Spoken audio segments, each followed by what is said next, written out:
Seu filho tem exagerado no tempo de jogo durante essa pandemia? Você acha que ele está viciado em jogos eletrônicos? Será que isso prejudica a saúde dele? Questão de atenção, questão da saúde como um todo? É sobre isso que nós vamos falar no vídeo de hoje.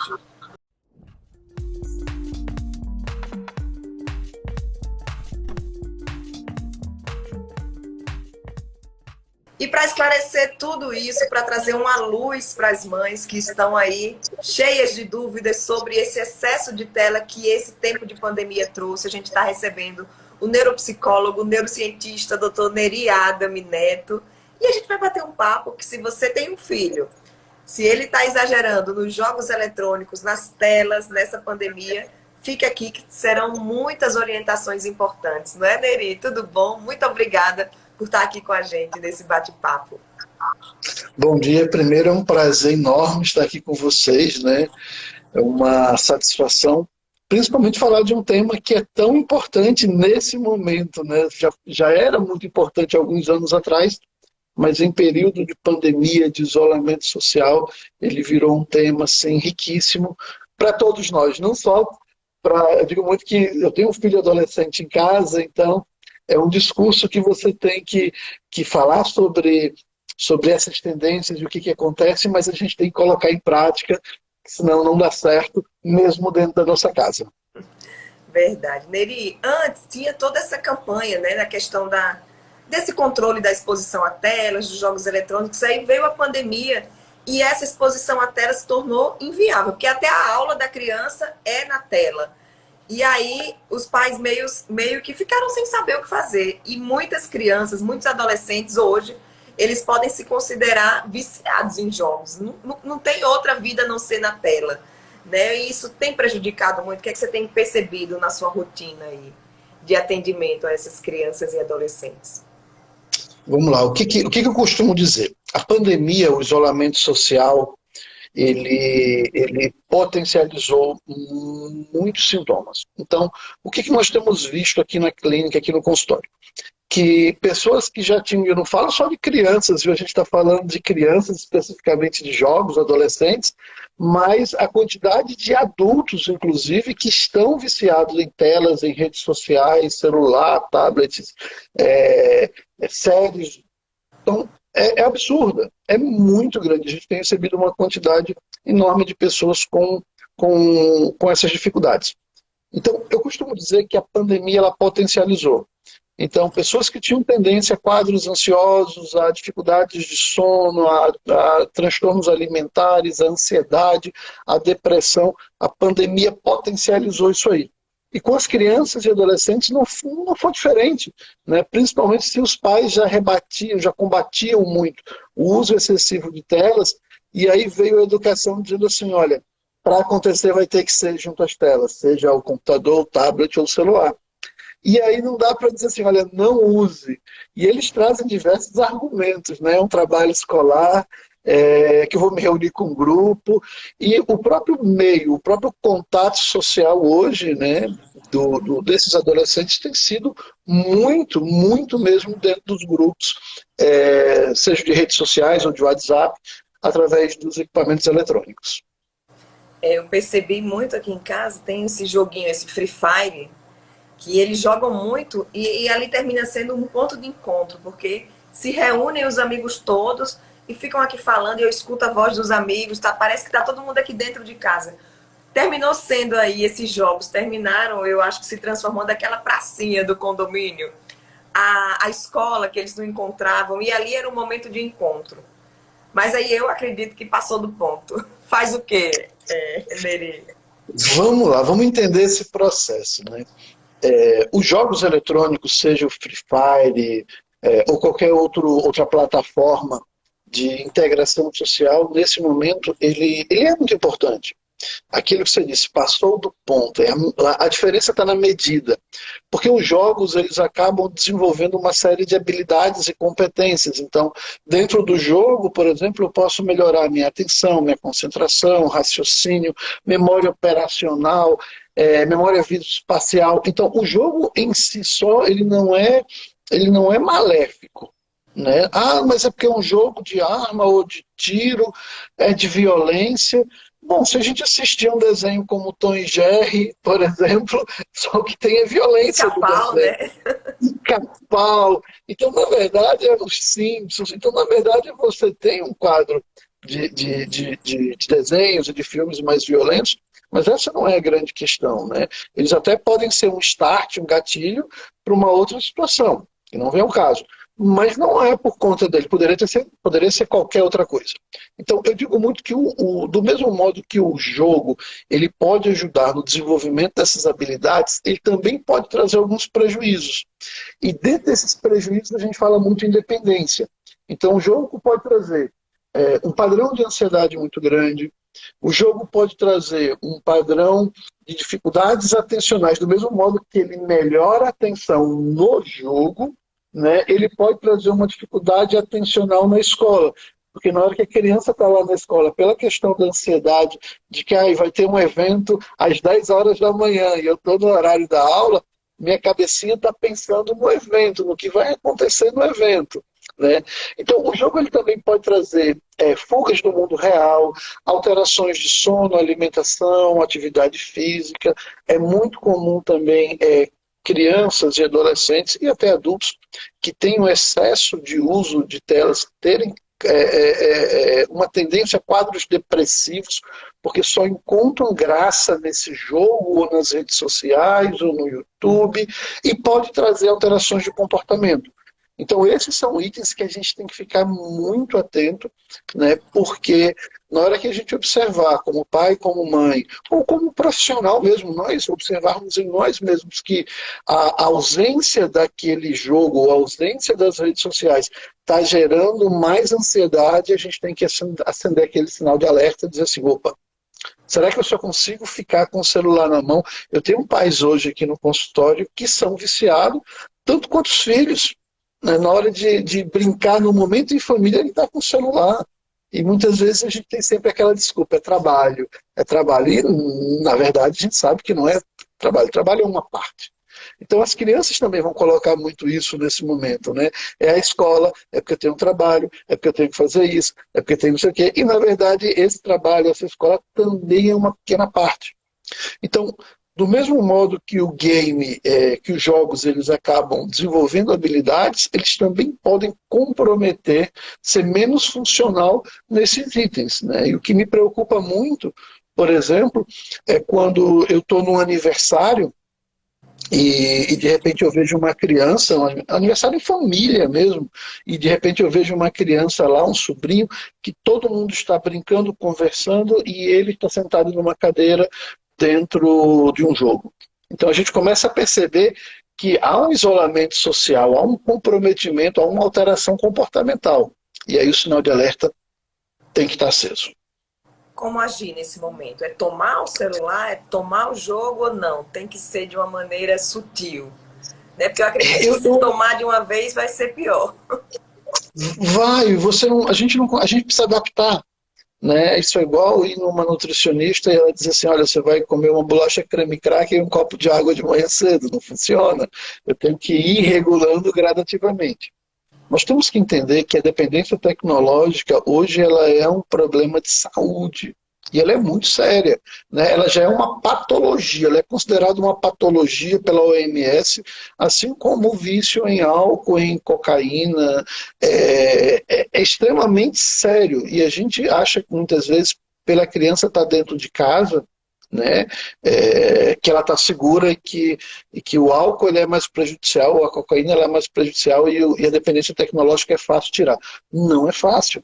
Eu tenho alguns casos de que foi necessário internação. Antes da pandemia já existia uma dependência tecnológica absurda e foi necessário internação dessa pessoa para poder diminuir o uso dessas telas. Então, quando a gente, para poder dizer assim, vamos tirar de vez, a gente tem que entender os mecanismos desses jogos. Quando a gente fala assim, o mesmo mecanismo que ativa prazer e excitação, seja do álcool ou da cocaína, são os mesmos mecanismos que os jogos utilizam. Os jogos utilizam muito prazer. Há dois grandes mecanismos, prazer e recompensa. Então, o tempo todo o jogo você tem que passar de fase, Você vai ganhar armas, você vai passar de níveis, você vai subir no ranking, você vai ter pontuações maiores. Então, esse efeito no cérebro, ele acaba trazendo uma potencialização de uma repetição desse prazer o tempo todo. Então, se ele passou de fase agora, ele vai querer passar de novo. Ou se ele perdeu agora, ele não vai desistir, ele vai... Então, acaba gerando muitas compulsões. Então, a gente precisa entender que tirar de vez o game não é a solução. Você vai gerar um outro prazer e talvez você tenha, dependendo das características neurais, fisiológicas dessa criança, você pode ter uma criança que vai entrar num quadro depressivo profundo. Nós já vimos vários exemplos assim, de tirar tudo e a criança ficar extremamente apática. Então, é importante, primeiro, estabelecer uma rotina, certo? Então, uma rotina de utilização desse jogo. A gente sabe, por exemplo, dos efeitos do sono na aprendizagem, na memória, na atenção, na concentração, até mesmo nas questões de humor, né? E muitas vezes essas crianças ficam jogando até 9, 10, 11, 12 horas. Eu tenho pacientes, às vezes, de 12 anos que vão dormir meia-noite jogando. Isso. Os pais estão dormindo e eles estão jogando. E no outro dia de manhã eles têm escola. Então, os efeitos desse jogo não acabam na hora que ele desliga o celular, ou o videogame, ou o computador. Porque esse cérebro, mesmo quando ele está dormindo, ele ainda está hiperativo dentro do jogo. É tanto que, muitas vezes, você vê a criança dormindo e ele falando do jogo, e ele atirando, e ele fazendo... Então, para a gente ver como o cérebro não consegue desconectar facilmente. Então, eu costumo dizer que o ideal seria pelo menos 2 horas antes do horário de dormir, que se pare todas as atividades relacionadas à utilização de telas. Aí isso vale para as crianças e para os pais também, né? Para todo mundo. Eu estou puxando a orelha de todo mundo aí, viu? Por quê? Uma das grandes questões é que as telas, né, os celulares já têm alguns bloqueios, mas as telas, essas telas eletrônicas, elas emitem um feixe de luz específico, de luz azul. E essa luz azul, ela diminui a produção de hormônio de sono. Então, provavelmente, quanto mais tempo eu fico com telas e quanto mais brilhante essas telas são, mais luz azul eu tenho e menos produção de hormônio de sono eu tenho. Então, o ideal seria realmente diminuir o uso de telas pelo menos 2 horas antes de dormir e talvez começar a resgatar um hábito que se perdeu ao longo do tempo, que era o hábito de conversar, ou de jogar, ou de fazer alguma atividade em família. Ler, então, né? Ler, eu digo muito, substitui, é incrível, nós perdemos, a Europa, os europeus, eles fazem muito isso, principalmente as pessoas da Alemanha. À noite é um momento de jogos, então eles têm muitos jogos de tabuleiro, e à noite, quando eles chegam em casa, eles vão jogar.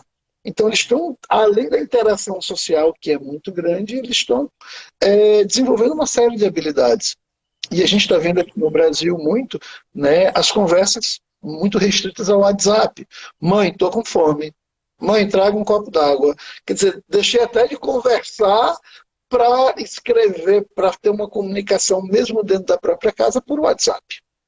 Então, a primeira dica é: restabeleça uma organização, uma rotina mínima, começando pelo horário de sono, certo? E passando pelas rotinas do dia a dia. O ser humano precisa de rotina. Porque se você ficar exclusivamente movido pelo prazer do game, o prazer do game ele gera muito reforço positivo no comportamento. Muita motivação para jogar. E aí, quando eu saio desse jogo, por exemplo, as coisas começam a não fazer tanto sentido. A vida real, ela não existe recompensa sem esforço.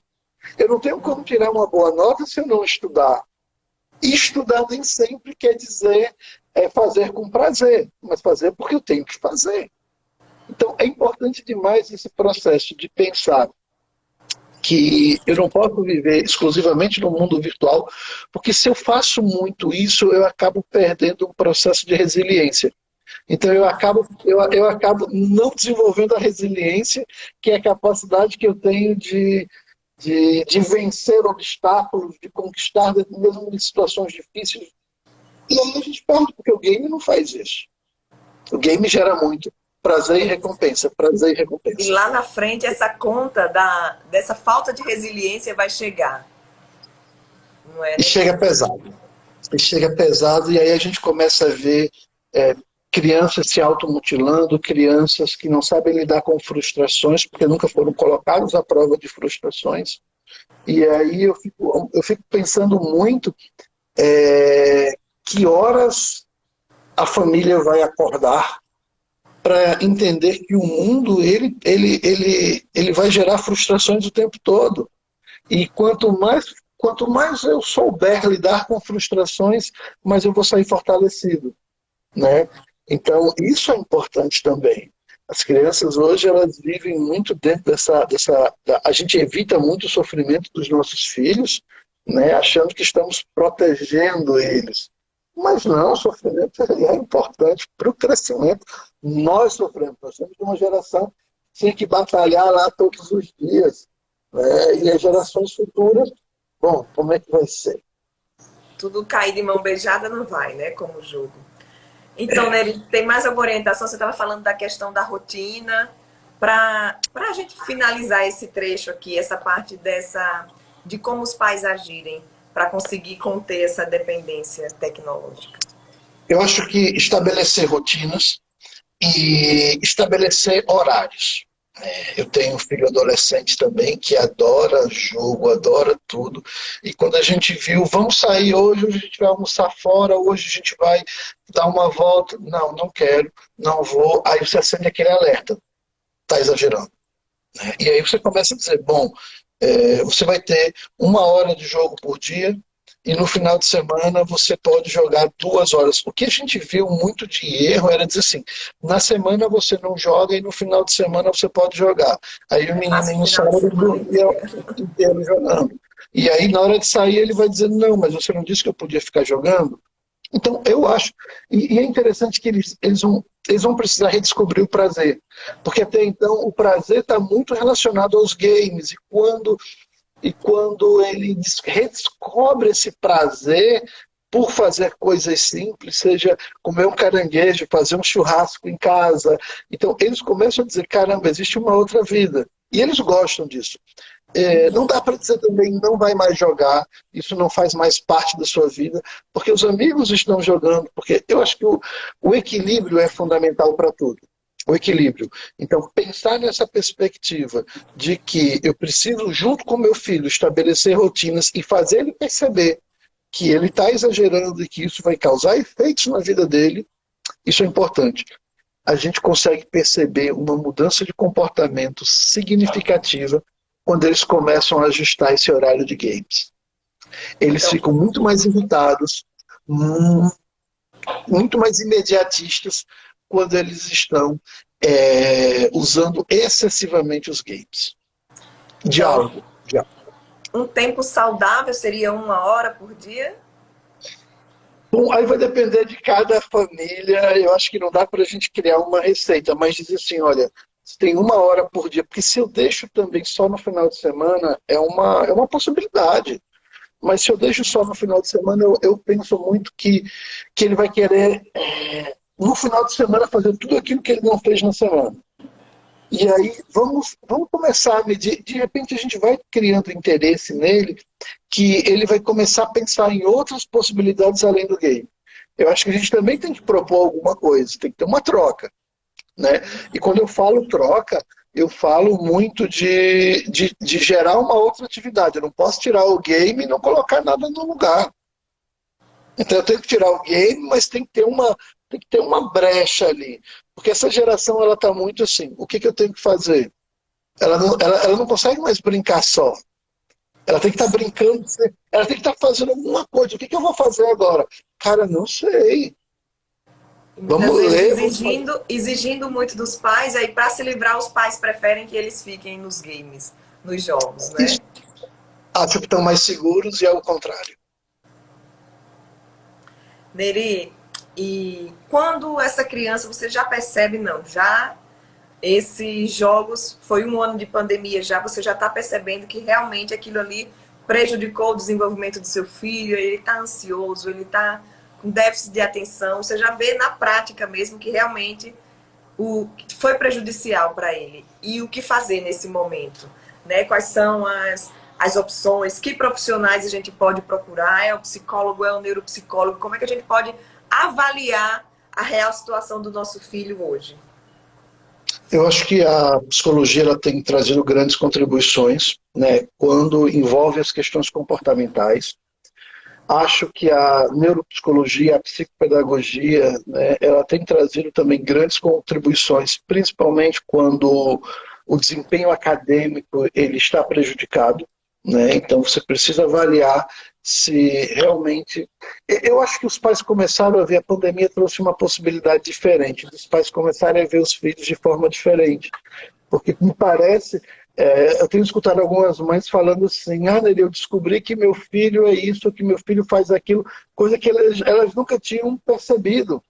Né? E aí a pandemia traz agora uma possibilidade de uma reaproximação, seja com os filhos, seja com a escola, seja com os professores. Eu acho que é uma grande oportunidade que nós temos. E identifiquei que meu filho não está bem, procure ajuda. Eu sou altamente contra aquela ideia de que vai melhorar só, vamos deixar. Tem o tempo dele, tem o tempo dele. Não, não é assim. Às vezes É nós a perdemos chegada um... da puberdade, né? É normal, tá agressivo porque a idade é assim. Às vezes nós perdemos oportunidades incríveis, janelas de oportunidade, porque nós deixamos passar com a perspectiva de que é o tempo.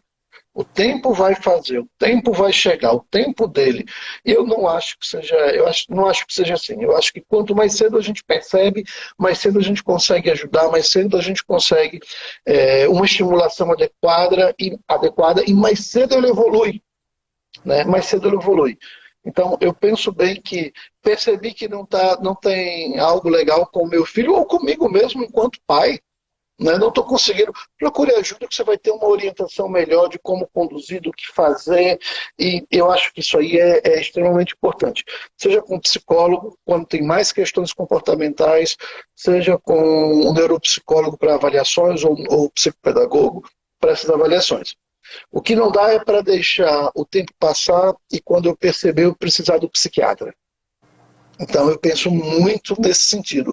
Se a gente consegue trabalhar antes de chegar ao psiquiatra, antes de chegar a medicações, vale a pena.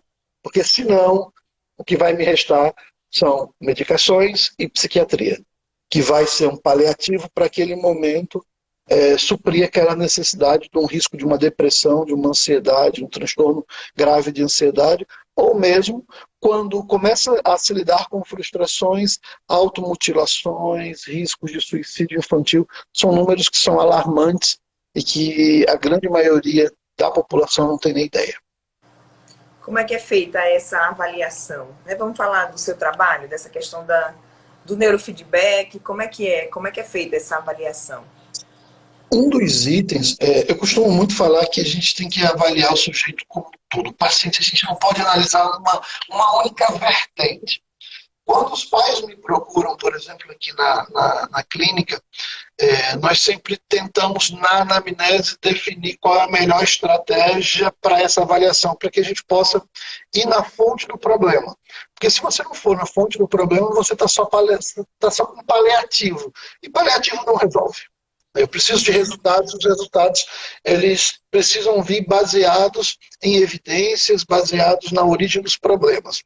Então, por exemplo, quando eu recebo um pai que eu percebo que tem muita alteração alimentar, sono, atividade física, tudo isso, um dos exames que nós fazemos aqui na clínica se chama neurometria funcional. Para você ter uma ideia, hoje nós temos condições de avaliar o nível de reserva funcional daquilo que eu como, quanto meu organismo está conseguindo absorver de nutrientes, que esses nutrientes vão pelo sangue para as células glias que alimentam os neurônios, que controlam o sistema simpático, parasimpático, que regula a ansiedade. Então, hoje a gente consegue mensurar se a minha alimentação está sendo adequada ou não. Eu não falo de pessoas mais magras ou mais gordinhas, não, eu falo de qualidade alimentar. Né? Então, às vezes, eu tenho crianças com dependência, com dificuldades de foco, com ansiedade, que quando a gente vai ver, precisa de nutrição funcional, porque as reservas funcionais delas são extremamente baixas. Então, a gente precisa entender esse processo.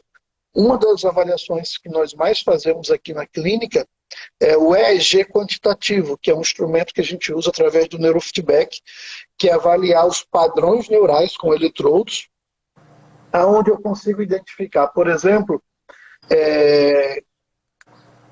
padrões de ondas cerebrais que estão gerando uma disfuncionabilidade em algumas características, como medo, pânico, fobia, ansiedade, insegurança, traumas. Existem padrões neurais para muita coisa. E hoje a gente consegue avaliar e verificar essa quantidade de ondas lentas, médias e rápidas em determinados locais do cérebro.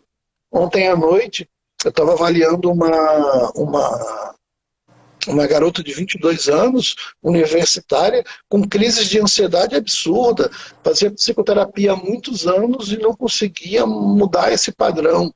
Né? E aí a mãe já desesperada, ela querendo sair da faculdade, muito ansiosa. Quando a gente foi ver, tinha um cérebro que estava disfuncional, excesso de ondas rápidas na parte posterior, que geram transtornos de ansiedade, alterações emocionais. E aí eu fui mostrar para ela isso aí, e foi incrível, porque ela disse assim, caramba, eu me reconheço em tudo que você está falando. E era uma família que a gente não fez, quando eu vou fazer esse tipo de avaliação, eu não faço anamnese. Eu avalio e digo o que eu tô vendo nos padrões. Né? Então, disse tudo e ela se identificou 90% daqueles padrões que foram relatados. Né? Então, eu vejo hoje que a neurociência aplicada, né, que faz esses estudos com neurometria funcional, neurofeedback, elas podem trazer um benefício enorme, né, e benefícios duradouros que vão além da nada contra medicações. Eu acho que em muitos casos elas são extremamente necessárias, mas elas são paliativas. Quando meu filho que tem déficit de atenção toma uma Ritalina, né, essa Ritalina vai ter, dependendo do metabolismo dele, uma duração de 4 horas. Em 4 horas ele vai conseguir focar mais, mas depois isso vai acabar, então ela é um paliativo. Quando a gente muda padrões neurais, a gente tem uma estabilidade pela vida toda, desde que não aconteça um trauma. E como é que acontece o tratamento, né? Porque foi feito o diagnóstico, mas a partir daí o tratamento, já que não será utilizado medicação. Vamos lá, interessante o tratamento, porque ele chega a ser engraçado. O neurofeedback, ele é uma avaliação não invasiva. A gente não manda nada, nenhum choque, nada para o cérebro. Os eletrodos apenas captam os padrões neurais. E aí eu coloco na frente uma televisão e um fone de ouvido. E programo que tipo de ondas e que tipo de locais eu tô querendo fazer estimulação. Né? Então, quando ele gera, eu estou fazendo um treinamento de foco, por exemplo, ele está vendo um desenho, ou está vendo um filme, ou está vendo uma paisagem. E esse cérebro começa a pensar em outra coisa, ele muda o padrão. Quando ele muda o padrão, a tela começa a ficar escura e o som para. E aí ele olha para mim e diz assim, olha, nele parou. Eu digo, se concentre. Quando ele se concentra de novo, a tela volta e o som volta. Então, na verdade, o neurofeedback é justamente um feedback neural do próprio cérebro dele. A tela representa o cérebro dele. Os sons que estão saindo aqui no fone representam o cérebro dele. Então, a gente vai fazendo um condicionamento operante. Nós vamos ensinando o cérebro dele intrinsecamente a mudar o padrão neural e apresentar um novo comportamento. Tem um dos treinos muito legais que nós fazemos para ansiedade, utilizando biofeedback, que eu ensino o cérebro a respirar melhor oxigenando. E a gente sabe que tem um padrão de respiração para momentos de estresse. E nós sabemos que crises de ansiedade, sejam em crianças, adolescentes ou adultos, duas coisas modificam na mesma hora: batimentos cardíacos e oxigenação. Então, pessoas em crises de ansiedade, é como se ela respirasse e aquele ar não tivesse oxigênio. Então, ela começa a fazer respirações mais curtas, mais ofegantes, porque ela não consegue respirar bem. E nós ensinamos esse cérebro, e digo que não é a pessoa, nós ensinamos o cérebro a startou um padrão de ansiedade, ajuste padrão de respiração, automático. Então, quando eles percebem que estão entrando em ansiedade na hora de uma prova, na hora de uma atividade, o próprio cérebro dele começa numa respiração diferente, oxigenando mais, em vez de ser mais curta e ofegante, é mais longa e contínua, e ele começa a sentir-se bem. Então, o treino que nós fazemos de biofeedback, de neurofeedback, ele é um condicionamento do cérebro para que, em determinados momentos que ele gere padrões pouco funcionais, ele ativa um mecanismo que você não vai precisar pensar nele, ele vai ativar automaticamente para ajustar, equilibrar. E aí você deixa de sentir aqueles sintomas. Isso aí daria mais 1 hora de entrevista, né, Neri? Muito, muito obrigada. Se você pudesse resumir dicas para os pais que têm filhos aí já perceberam um certo grau de dependência tecnológica. 5 dicas assim, bem resumidas para a gente finalizar e ficar aqui na cabeça para ninguém esquecer e colocar em prática, né? Que é o mais importante. Rotina, ajuste de sono, alimentação, o mínimo de atividade física. 3 condicionamentos básicos, certo? E diálogo, ajuste. Se você, de repente, mesmo com essas 5 dicas, não está conseguindo, procure ajuda. E não deixe, vamos esperar passar a pandemia, vamos esperar passar, porque quanto mais tarde, maior é o nível de dependência, maior vai ser o abismo que nós vamos ter que reconstruir pontes. Então, não vamos deixar que esse abismo fique largo demais. Vamos buscar estreitá-lo. Ótimo, Neri, muito obrigada. Foi muito esclarecedor. Gostei muito de conversar com você hoje. E eu tenho certeza que vai levar uma luz para muitas famílias que a gente percebe, né, que estão sofrendo com isso, nesse tempo de pandemia principalmente. Né? Era um problema que já vinha antes, mas ele foi potencializado aí nesse tempo de pandemia e o excesso de telas realmente invadiu a nossa vida de um jeito, né, que está sendo difícil lidar, mas vamos vencer. Vamos.